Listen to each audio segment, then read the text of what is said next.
This podcast is brought to you by the Albany Public Library main branch and the generosity of listeners like you. What is a podcast? God, Daddy, these people talk as much as you do.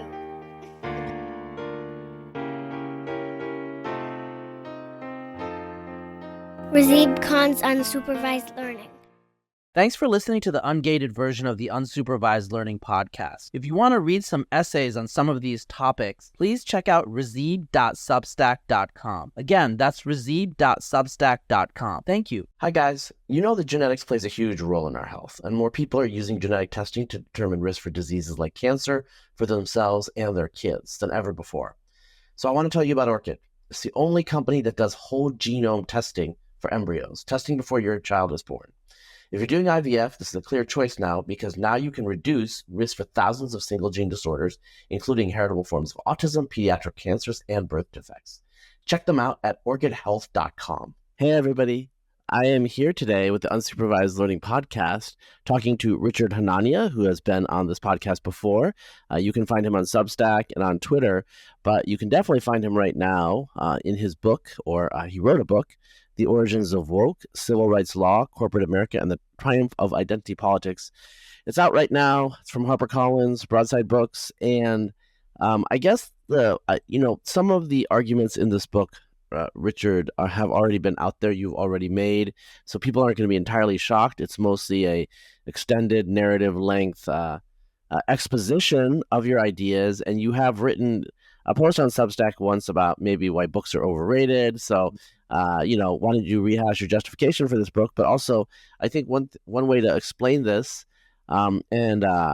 is this is kind of a bit of an inversion of the Breitbart maxim of politics being downstream from culture. You're really focused on politics and law.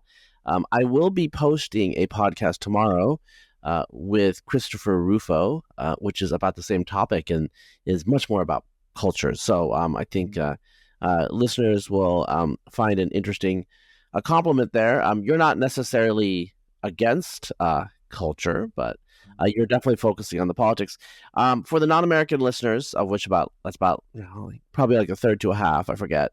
Talk about the 1964 Civil Rights Law first. Tell us what it is, what its significance is, and then you can get into your argument about how it's. I'll use the word leverage to be neutral. Yeah. So Razib, I mean, I'm glad you asked that about the book and about like my past writing, making the arguments before. I do think that the book is worth reading, even if you're a follower of me, because you are getting the history. Like I do sort of connect the lines, on tweets and on Substacks, but here I'm giving you I'm making a social science argument. Here's why I think it's causal. Here's like a theory of how people think that like culture changed in this way. And here's like what the law did. And then when the law did this, here's like what like some academic literature says about what happened to institutions. And here's some stories and here's some data. And, it's really worth reading. Don't think like you have the whole story just from the Twitter or something. There's a lot of stuff that was held back that's only, being presented in the book. And so, yeah, Rufo is, it's also good that you bring up Rufo. I had an interview with Rufo on my own podcast, and I had a transcript on it on the Substack. So we got into that a little bit, sort of the compare and contrast our views for approaching this topic. And so, yeah, for the non-American listeners, this is not going to be a surprise to most Americans. Civil Rights Act of 1964. This is sort of like, America has, we have a foundational myth, the founding fathers and, no taxation without representation and the Revolutionary War and all that. But in the minds of educated Americans, and you probably can get a sense of this if you're just observing this from abroad, it's probably not that hard to see. The founders among our elites are not as, the actual founding of the country is not nearly as emotional or central to their identity as the civil rights movement of the 1960s. So, you insult George Washington versus insulting Martin Luther King. There's no comparison there. So what elites, see as sort of the centerpiece of American history is the Black experience, particularly the Civil Rights Act of 64. And that goes along with feminism too. How we started, that was the generation we started overcoming our sins. So the 1964 Civil Rights Act, it was soon after Kennedy was assassinated in 63. Johnson comes in. Johnson is a much, is a sort sort of a less glamorous figure than JFK, but sort of a smoother operator. The Southerners, he was a Southern senator. To be a Southern senator in those days, you had to be a solid segregationist. All the Southern senators thought he was one of them. He gets elevated to the, and he's seen as sort of the alternative, the conservative alternative, before he goes on the vice presidential ticket with Kennedy. But then Kennedy gets shot and he becomes president himself, and then he pushes through not just the Civil Rights Act, but all kinds of stuff. And this is, this reshapes our politics. This reshapes law. This is the most important piece of legislation, probably in 100 years or so. And that's sort of the root of everything else that sprung after it. And so, I think the standard narrative that most Americans know about. Let's just set aside the elites. The elites have more knowledge of the history, and they have levers of power, right? Standard narrative is civil rights law. It's good because racism is bad. Black Americans did not have the rights given to them that, after the Civil War that they should have been based on the constitutional amendments. And so it kind of righted it wrong, right? But there was also something in there about sex discrimination that was added, which was, okay, my understanding is it was kind of not considered super important. It was considered weird at the time, and now it's become a big deal. And so this is something that's really metastasized from the core. So can you just talk about at the high level what people think it does? Okay, so there's districts. Okay, you can't do districts in a way that prevent Black people from being elected. These sorts of things. Okay, I think that's what people think about, but it does a lot of other things. Can you talk about that? Yeah. Well, that's what you mentioned about the voting. That's the Voting Rights Act, which came around, also during the Johnson administration. And that's, that's very weird. I just touch on it very little bit in the book, but it's not just you can't prevent Black people from voting. It's you have to draw up Black districts where Blacks are the majority because they're assumed to be a tribal bloc that will, that can only be represented by other Black people. It's mind blowing considering sort of the rest of the American system. But back to the Civil Rights Act. Yeah. So it does a lot of things. First of all, what it does is it ends Jim Crow, right? It ends these separate, these Southern laws that required Blacks and whites to be in separate spaces. So it ends that. There's nothing even, Barry Goldwater voted against Civil Rights Act, but he supported that part of it, right? So pretty much almost nobody disagrees with that except the Southern segregationists. And so you have that. So you end state enforced discrimination, and then and this was much more controversial. And this was this only became possible after the Kennedy administration, was to go to private businesses and say you can't discriminate based on race. And the idea before that was that's not the business of the federal government, right? They had some of these anti-discrimination laws at the state level, but the idea is if you were a private business, private institution, even labor unions and stuff, they would discriminate based on race. People just didn't think it was the federal government's job to do anything about this. So it ended that. It says you can't discriminate against someone because of race. Sex gets in there. It's sort of a joke, but people do vote for it in earnestness. And so that's what we get. And what emerges out of that is not just, and everyone was clear at the time I go into the history of the book, that discrimination meant intentional discrimination. I don't want Black people around. I just, put up no Black sign, or, I don't want women, or I treat them bad in some way. It became very quickly, within 7 years, into disparate impact, which became the idea that discrimination is anything that you do, literally anything that you do. The standardized test is sort of the prototypical example of this, but it literally applies to anything where whites do better than Blacks at any kind of hiring, promotion, firing.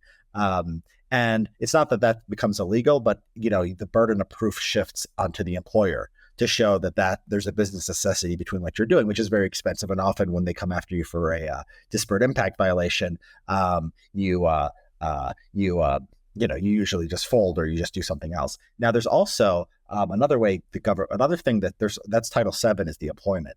In the Civil Rights Act, there's also Title VI, and this is what ends, a lot of the state-based discrimination. It says you can't get you can't get state funding if you discriminate. So universities, schools, local police departments, they all receive federal funding at this point. And then again, it's how do you define discrimination? Original intent is just basically, discrimination, right? It's I don't like you because of your race, or I don't want you because of your race. Everything comes out of that, which it becomes the same standard, the disparate impact standard, right? So school discipline, during the Obama administration, they went after local schools because they disciplined black kids more than white kids, even if black kids, misbehave more. It's just the idea that this is potentially discriminatory. Title VI doesn't include women at first. That comes with Title IX, which is passed in 1971 under Nixon. And that becomes the source of all the craziness with the rape tribunals on college campuses. That becomes all the crazy stuff with sports. You have to have an equal amount of male and female sports, even if males and females are not equal in sports interests in schools and universities. You get this micromanaging of these, kids' sex lives at universities. And even there was a court case recently about like a dress code. Like dress code is potentially, violation of the Civil Rights Act or Title IX because, it involves men and women, boys and girls dressing differently. It becomes this mass sort of system of social engineering. I make clear in the book, this is why the history is like necessary and good to read, that this is not, people explicitly thought they were not doing this. The idea of disparate impact was out there. Like people there was an interpretation in Illinois under their own civil rights statute where they had a disparate impact standard, and everyone agreed that the federal law was not supposed to do that, but it just did. And, we've been living with the consequences ever since. Well, why did that happen?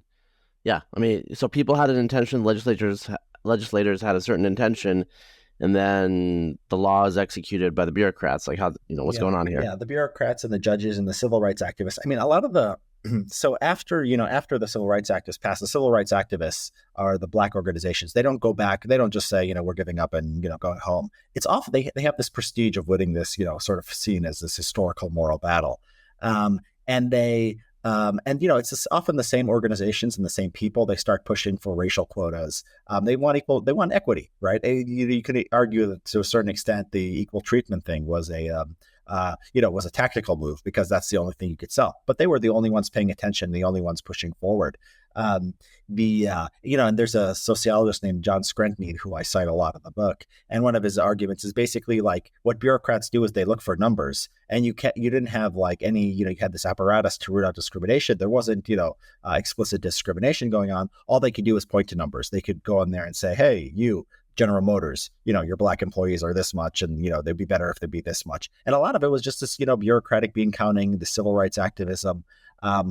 It's and the courts were just sort of crazy back then. You read some of the court decisions on like school busing in the 60s and 70s. People think wokeness like always gets worse. Like, no, the courts were like, I just think that the moral sort of the moral sort of legitimacy of the civil rights movement. We just sort of threw away the law, for a really long time, for 20 years, until really conservatives started appointing more right-wing judges and started pushing back against this.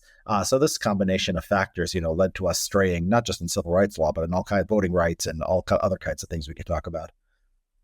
Yeah, I do want to. This is actually related a little bit to some of the stuff that Rufo mentions in his book. Those of us who are, not so young, but younger, who do not remember, let's say the period after 1967 into the early 70s, maybe. I don't think we can understand, from what I've talked to people, we can understand kind of the moral fervor, the Messianic vision, the idea that some people had at the time that everything was going to radically change, and anything could happen just through force of will. So I know the whole idea of, like, for example, a somewhat different issue, the whole idea of welfare and all that stuff. I knew about it obviously in the 80s and 90s. I really didn't understand until like reading some of the material that there were ideologues who were using welfare as a tool to destroy the American capitalist system, supposedly, which they thought was going to collapse with the national welfare. This is just crazy in hindsight, but they actually thought it. So some of this behavior that you're alluding to, some of these rulings, some of these interpretations, they do sound crazy, but if you immerse yourself a little bit more of the culture of the period, I think it does seem a little less crazy because they really thought that there was going to be a revolution. And some of them did think that. You look at different people's sort of motivations. I tend to like my focus on because the more those closest to power, like government cabinet officials, and not necessarily the activists. And I think that like the other side of this is a lot of them were sort of normie liberals who just had this naive idea that like government can solve all problems. So like if blacks have a legacy of slavery, you just give them affirmative action for I genuinely believe they thought a generation or maybe a generation or two, a helping hand, some redistribution, some integration. And I think one reason they're not so ambitious anymore because we've had that experience and we know government can't social engineer equality between groups. But I think there was a genuine belief that they could actually do this, and that wasn't about Marxism. It was just they'd be part of the American middle class, the American mainstream. And when that didn't work out, I think the establishment had to get just became sort of more disoriented and extreme in certain cases, but also less ambitious in another sense. Yeah, actually, some of the Jewish neoconservatives. They went a different direction, obviously, but exactly. They had some of the same reactions where they were like, okay, we're going to get rid of Jim Crow and they're going to become like us. We Jews, we white ethnics got rid of the discrimination against us and now we're integrated and they're going to integrate just like us. And when they didn't integrate just like them, the Jewish neoconservatives obviously, broke with the left, broke with liberalism and became conservatives in the 70s. But, people had to react to the fact that the Age of Aquarius, was not ushered in after the late 1960s, but they literally did think that at the time. And now all these decades, into the future, I feel like, and this is more like a Rufo thing, but I feel like some people do think that they can do it like one last time, maybe before they pass from the scene. A lot of the young people don't remember that they tried it once already. Let's talk about the anti-crime stuff. We don't need to talk about it, but just allude to that. A lot of this stuff has been done before. And we know what the consequences were, right? And they're doing it again. Yeah, I think there's a crazy quote from Ramsey Clark, who was the Attorney General under Johnson, and then Thomas Sowell likes to cite it. It's something absolutely crazy. Like we know that poverty, if we get rid of poverty, we'll have no crime. It's I don't remember the exact quote, but it's so certain and so dogmatically blank slatist that it sort of blows your mind. You couldn't imagine Eric Holder, saying this, Kamala Harris, in a lot of ways, these people, these 1960s white liberals were more crazy than people today. And you're right, the people who have any kind of historical memory have been humbled.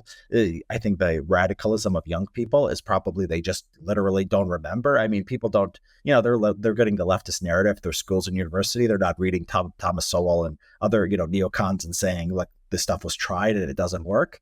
And yeah, they're ready to make the same mistakes over again. We saw the big crime spike after BLM. I mean, it doesn't seem like, I don't know if we're going to go back to the 1960s, but you do see these sort of cycles in sort of radicalization and over the last decades as liberals sort of, get disoriented as they, their ideas don't work. It can't be the ideas. It must be, they either forget or it must be the implementation or it must be structural racism or something. Yeah. Actually, I'm a little remiss. This is something that you kind of need to do today. You have a definition, you kind of have a working definition of what is wokeness in your book. Can you talk about that real quick? Yeah, I do this because, just as first of all, as a good social scientist, you want to define your terms. It's not it's not a term that is been around for a while. So definitely you want to say what you're talking about. If your book is called The Origins of Woke, and there was, and after, pretty much after I wrote the book, there was this a couple, 1 week news cycle where all these libs were trying to own conservatives by asking them, what does woke mean? And there was a few online who they froze up. It happens. They didn't have a good answer. And then this just went viral. Libs were just so excited. Oh, this woke, this doesn't have any definition. It's just completely, made up. They, conservatives are all fools and they're getting excited over this thing that they don't even know what it is. And so so when I saw that, I was like, oh, I'm glad I defined it. I had it off that people cannot say that I didn't define woke. So I have, a few pages defining it. And so to me, there's three components. And I think this is, pretty neutral definition. First of all, disparities are caused by discrimination. Either past, some people would say past discrimination, some people say present discrimination, but ultimately discrimination are the cause of disparities between whites and other groups, particularly blacks and men and women. We don't care about Asians commit less crime than white people. That doesn't matter at all. And then speech needs to be restricted or at least regulated in the interest of overcoming these disparities. And then finally, you need a bureaucracy to sort of enforce these speech codes and try to achieve equality. And so with those three components, I think you need all three of them for wokeness. It's not just, restricting speech. That's not woke. You could be a theocrat and want to restrict speech. It's in the service of overcoming racial disparities, which is at the heart of what liberals, actually care about in America. Yeah, I mean, you just allude to the fact in the book that there's a lot of LGBTQ stuff right now that's happening, but it seems like, a lot of the action, a lot of the central, locus of concern does have to do with race in America in the wake of the civil rights revolution of the 1960s, in terms of wokeness, right? Yeah, and not just race. I mean, it's specifically the Black issue. I mean, people really, you hear so little about Hispanics. I remember when there was a police shooting, and I think Albuquerque is the city with like a lot of Hispanic cities with high Hispanic populations don't actually have that high a crime rates, but Albuquerque is one that actually does. And I remember reading in the, in some newspaper a couple of years ago that there was a police shooting in Albuquerque of a Hispanic, or it could have even been Native American. I don't know.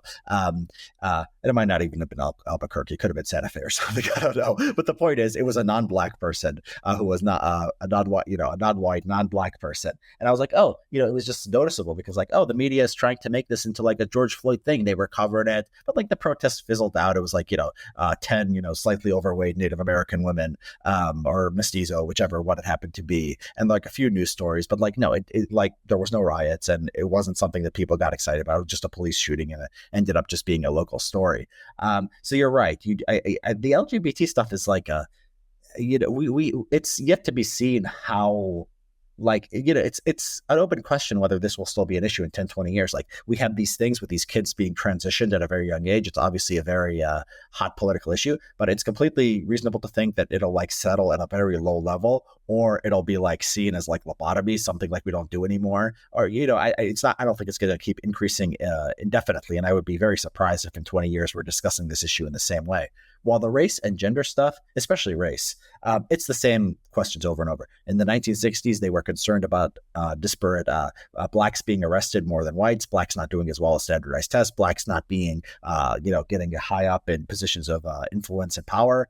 Same thing with women. And it's been basically the same story, and we've never really solved these problems. And it's amazing. I mean, you look at the complaints of the 1960s, the anti-racist advocates. I just see it as a very sort of superficial updating of that. It's just on the surface level. All right. So I guess, one way that you could look at this is, I don't know, I'm going to say the IDW strategy, go and talk and argue and debate.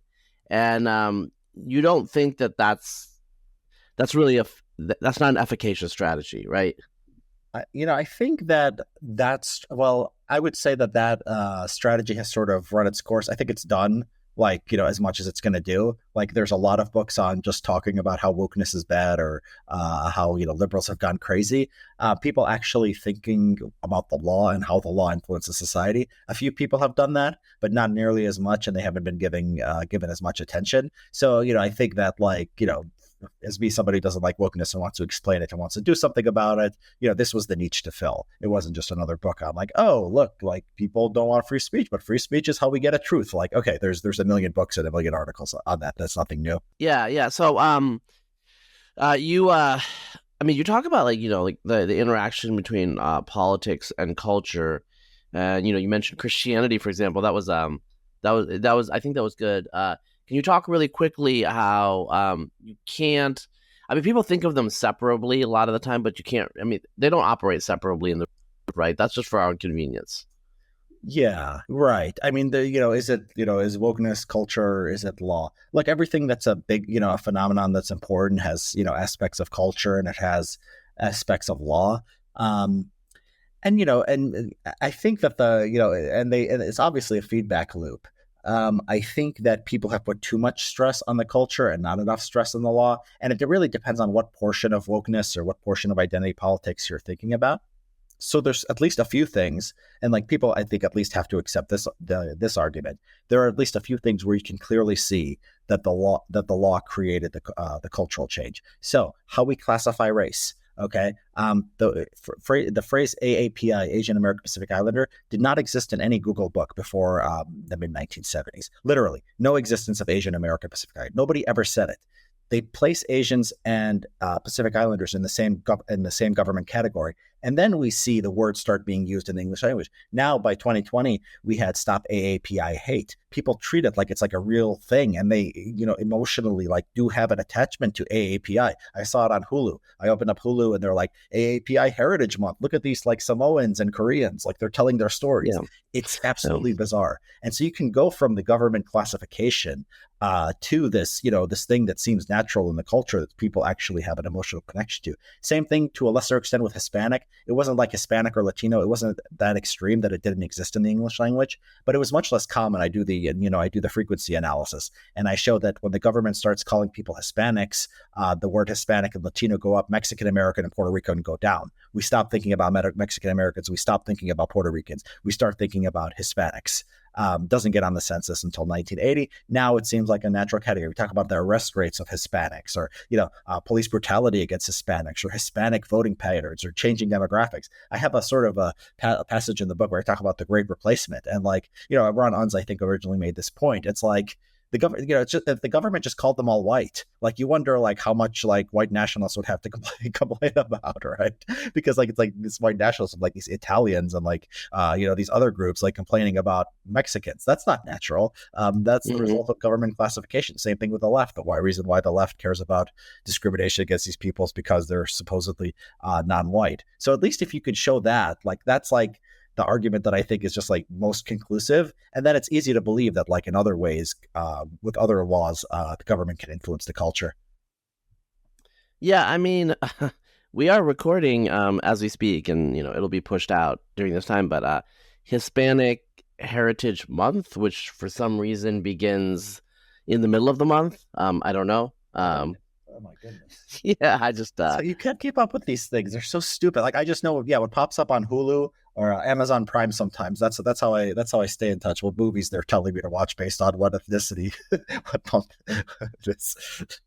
Yeah, and the advertisements. You're right. They're doing weird targeting during certain times, and so I mean, this is there's the cultural aspect. So I get why people like Rufo and others are so fixated, with like these private corporations because they've gotten caught up in this. But, I would like to surface just like some things that I think many people who are, maybe policy nerds know about. But, you talk about it in your book, and I think it's going to be the first time people encounter it.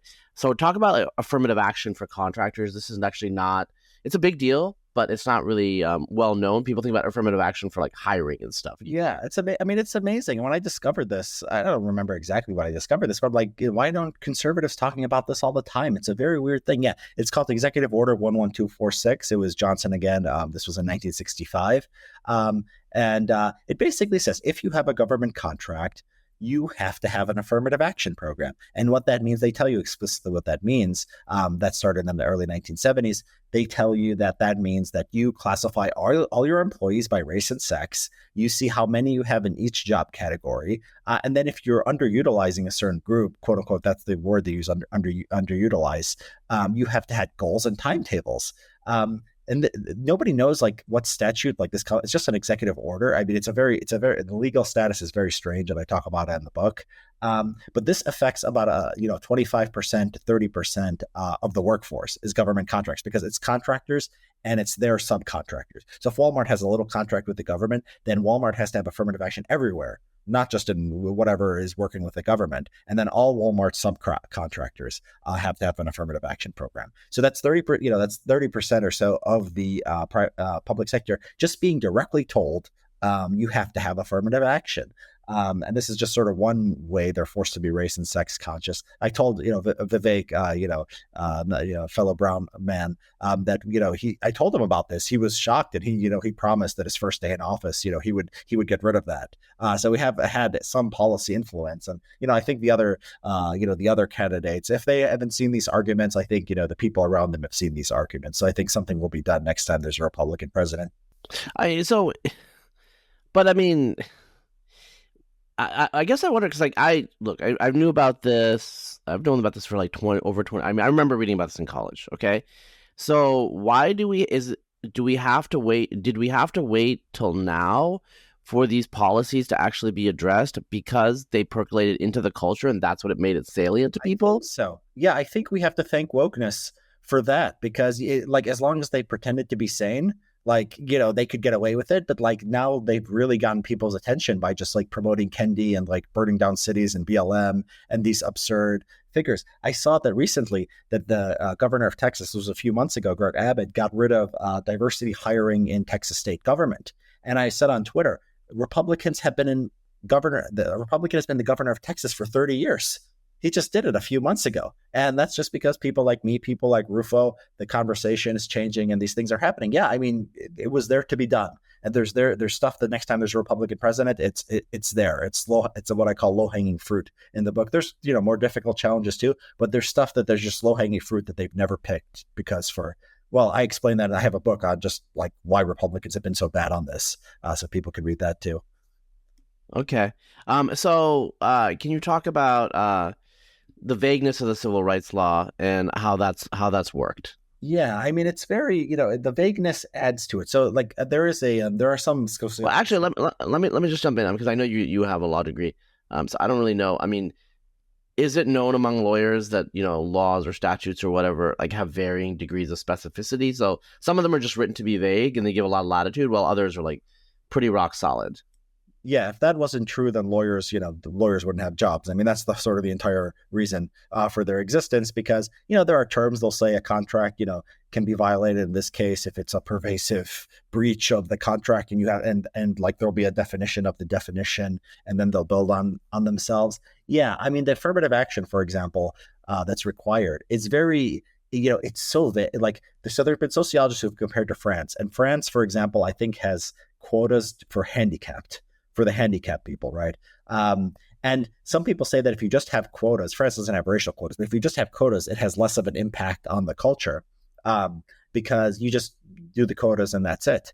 If you have a disparate impact standard, which says literally anything you do can be discriminatory and you could potentially be sued over, you need HR specialists, you need lawyers, you need a zero tolerance policy at work. There's not a box you can check and say, okay, I'm not racist anymore. I hired 7 Black women this quarter. I mean, it's never, I mean, that'll help you hire 7 Black women. Your hiring process will be less likely to be found racist, but you can still create a racist environment. You could still have a promotional policy that has a disparate impact on some group. And so, yeah, I mean, I'll give you another example. So sexual harassment law is related, and they try to define it. They say, okay, it can't be just one isolated comment. You can't say that that's a violation of someone's civil rights, but it has to be severe and pervasive enough to hinder, a person's ability to work. Now that's still pretty vague. What's severe, what's pervasive, who interprets this stuff? Lawyers, judges, civil rights bureaucrats. What kind of people do you think become civil rights lawyers or civil rights bureaucrats? They go work for the EEOC. The craziest people, the people who's are too left wing for most of the federal government, right? They're focused on racism and sexism, and so the interpretations become absolutely crazy. I mean, it's inherent in government taking sort of this role on themselves, and this is what people said who were opposed to this expansion of government power. This is what Goldwater said in his speech against Civil Rights Act. He said he voted against it. And he said, I like the ending Jim Crow and the state-based discrimination part, but it's going to create an informer mentality where neighbor is spying on neighbor, business on business. People can make false accusations and get away with it. He was very prescient about what was going to happen. I think he was completely right. Yeah. He was. So let's talk about what are you going to do? What are we going to do about all of this stuff? So, obviously there are certain, Abbott just changed something just overnight, right? So there's certain things but I mean, what's your bigger program to win the war as opposed to some battles? Because, I do feel, by the way, wait, really quickly, you talk about, Republicans, the right had the presidency for decades, basically, for most of the period. The Democrats elected were conservative. A lot of the Democrats in Congress during those majority years were themselves Southern Democrats who were not very liberal. So it can't just be standard politics, right? Yeah, right. I mean, it's so yeah, I mean, I do have a chapter that says what is to be done. And I do have a chapter on I go through the era of what happened with the Republicans. it was they were early. Nixon actually went further than Johnson on a lot of things. It wasn't really, the entirety of the conservative movement. It's not that old. Like Nixon, when he wanted to appoint judges and staff the government, his sort of heart was in the right place as far as like he was right wing in his instincts and his opinions. But like there weren't a lot of conservative judges he could appoint to the Supreme Court. There weren't a lot of, maybe there were people who were Republicans, but they weren't necessarily conservatives. And it took a while. I mean, George H.W. Bush appointed David Souter on the Supreme Court, who just became a standard liberal, not a squishy, like mushy guy. Like sometimes you might think this guy's not far right wing enough, like John Roberts or something. John Roberts is still pretty conservative. These people are just standard liberals. So that doesn't happen anymore, right? It took a while sort of for the movement to mature and even like know policy. And then, even though it's right wing, its heart's in the right place, it also doesn't have a lot of policy wonks. I mean, relative to the left. And so I do have a chapter, like I said, what is to be done. And I give you a chart. I give you, here's the law. Here's why it's bad. Here's what it did. And here's what you need to do. Executive order, just an affirmative action, just a new executive order. Disparate impact, you probably need a case. You need DOJ to do some stuff to its interpretation of the law, and also you need the Supreme Court to come down in a certain way. Harassment law, same thing. I also talk a little bit about like at the state level what you could do. I mean, I think Rufo's on top of that, and where they have Republican majorities, they're doing good things. And I also explain like how I think this could change the culture. I mean, a lot of it is like personnel as policy, right? Like when, it's almost inevitable when you have affirmative action, you have people who get in on account of their race and sex who aren't very competent. Often, they were a lot of the studies departments were created for this purpose, right? For people. All right. So I do, by the way, Richard, you are definitely, compared to your past visits on this podcast, you're definitely like much more red meat, like right wing in the way you're talking right now, which like I don't think you've changed at all, but you're a little less guarded here. But you want moderate? You want the moderate? No, I don't want. I just want you to be you. So I'm not hating. I do want to say though, okay. Like anyone who listens to me know that I agree with you. But like, let's just like set that aside. You just said that affirmative action, they're not very competent, et cetera, et cetera. Outline your argument why. Like why you think that? Oh, come on, Razib. You're gonna pretend like this is shocking to you or your. It's not shocking to me. It's not shocking to me. But I got a lot of people who listen to me for ancient DNA, and like they're getting triggered right now. Well, I mean, ancient DNA. Those people are suspicious too. I mean, ancient DNA. What kind of person is into that stuff? I mean,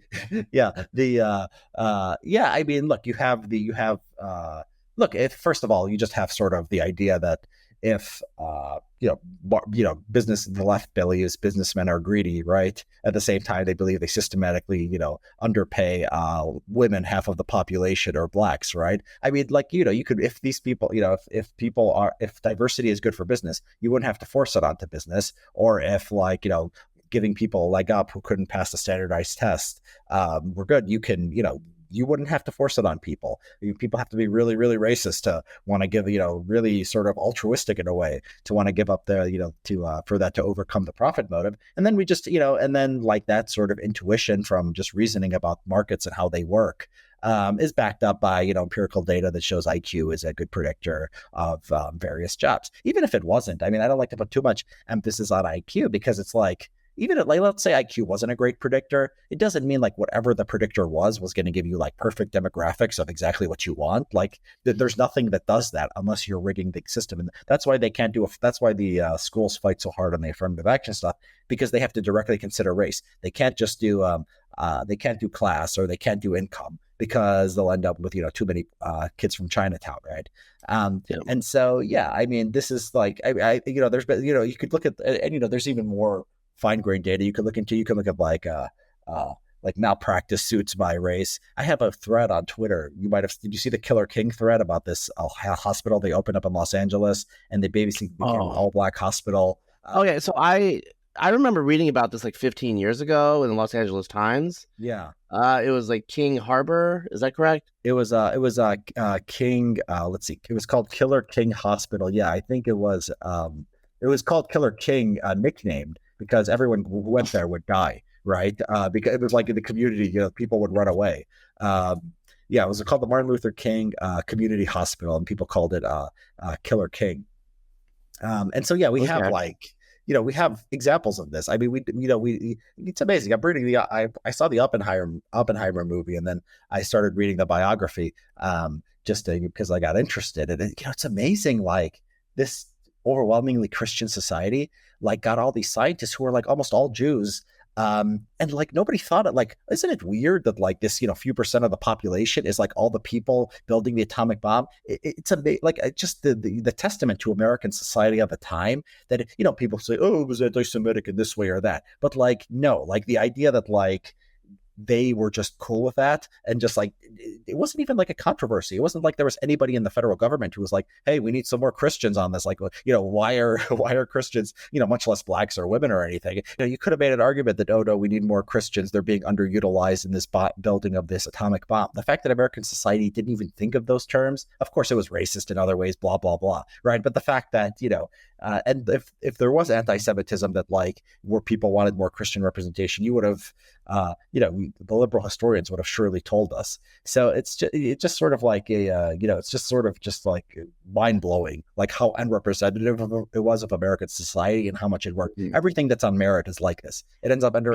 sports. That's why sports, like you'll have the cornerback position where you won't have a white player for a decade, and you'll have kickers. And I don't know if there's any black kickers now, but usually historically there haven't been that many black kickers. You look at the math Olympiads, it's hard to game math, it's hard to affirmative action math. The Chinese team does well, and then the American team is also Chinese. I mean, this is just like you find a objective measure, and it ends up pretty homogenous on top. I mean, that's just sort of like the pattern we see everywhere. Okay, so let me just close out. Let me ask you what the stakes are if we don't roll it back. If we don't roll back wokeness, I guess that's the way I'm going to say it. But like this particular legal cultural regime, let's think about it that way. Yeah, I mean, if things continue as they are, I think we're going to just see a gradual deterioration of a lot of American life. I think the universities are probably gone. They may be gone anyway, but the way affirmative action has come for medicine in the last few years, since BLM in particular, that is absolutely frightening. I think that it's more of a, I think a lot of it is just sort of like a slog on American growth. I mean, the fact that you need these massive HR departments, you need these, lawsuits, you need this, you can't just have the best people at every job. You can't say like it's disastrous in any particular case, but it's harming our economic growth. It's harming our individual freedom. I also worry about sort of the politics of it. I make an argument in the book that, civil rights laws to a large extent why we hate each other. I do think that people understand. Maybe the voter is not the most sophisticated, person in the world, the average voter, but they understand when they're being like BS to, and like when you say racism is the worst thing in the world, but then you have an affirmative action regime, like people get it, like people can see through that. They know they have to check a box that they're white, that they're male, they're not going to have an opportunity. So I think it's also just sort of like very divisive and bad for the future of our country and our ability to solve problems. I try to motivate. I don't think like the society. I'm not a person, one of those people who think society is going to collapse like in the next 10 years or anytime soon. I try to motivate people though with a positive vision of like how much better things could be if we didn't have wokeness, if we didn't have strict civil rights law. And I spell that out in the at the end of the book, and hopefully people find that inspiring enough to take action. Yeah, I mean, this is isn't just like an abstract academic work. It's obviously a work of public policy that has an outline and a blueprint. Also, I do have to say it's there's a lot of scholarly aspect to it. You obviously did a lot of research and you dug into a lot of things. So I commend you for that. If someone picks, there are certain types of quote political books that are kind of like, actually I don't read too much of this, but I've like looked in the big pile of cheap books at bookstores. They're always like, you know what I'm saying? And there's like really nothing there. It's basically like cable TV transfer. So it's not like a book like that. On the other hand, it isn't, this isn't a work of academic political science, I would say. It's the book.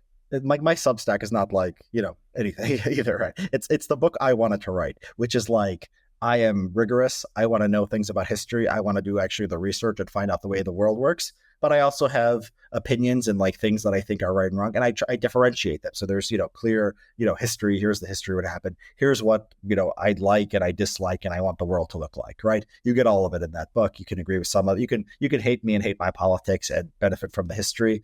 You can skip over the history and just read sort of some of the narrative about like my opinions on this stuff.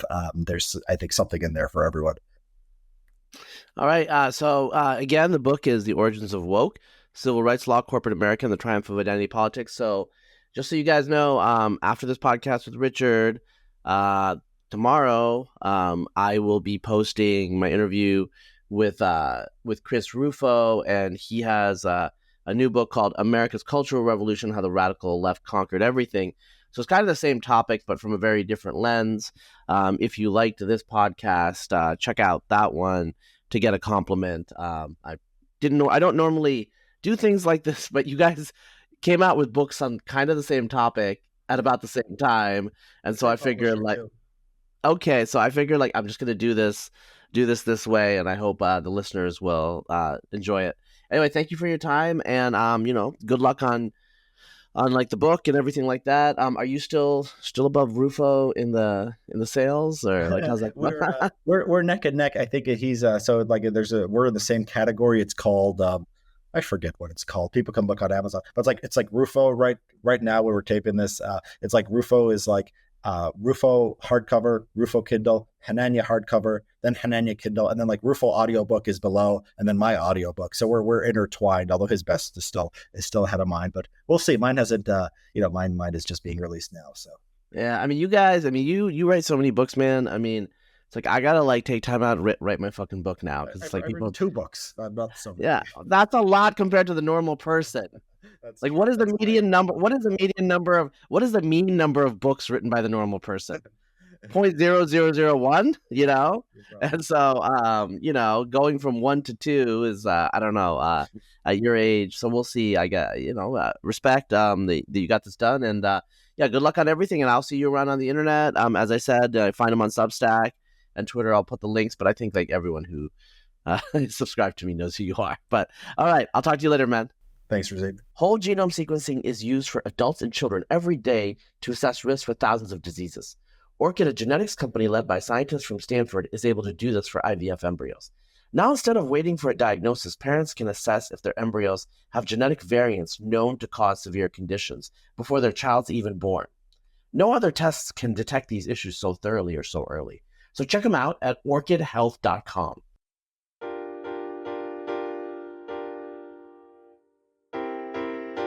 This podcast for kids.